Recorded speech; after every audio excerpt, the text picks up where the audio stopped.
Ang mabuting balita ng Panginoon, ayon kay San Lucas.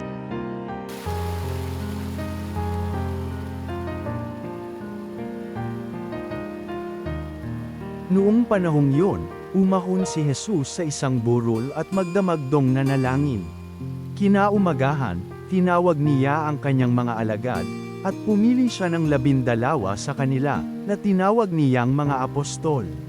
Si Simon na pinangalanan niyang Pedro, at si Andres na kanyang kapatid, sina Santiago, Juan, Felipe, Bartolome, Mateo, Tomas, at Santiago na anak ni Alfeo, si Simon ang Makabayan, si Judas na anak ni Santiago, at si Judas Iscariote, na naging taksil.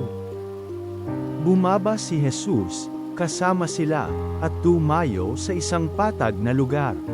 Naruan ang marami sa kanyang mga alagad at ang napakaraming tao buhat sa Judea at Jerusalem, at sa mga bayan sa baybaying dagat ng Tiro at Sidon.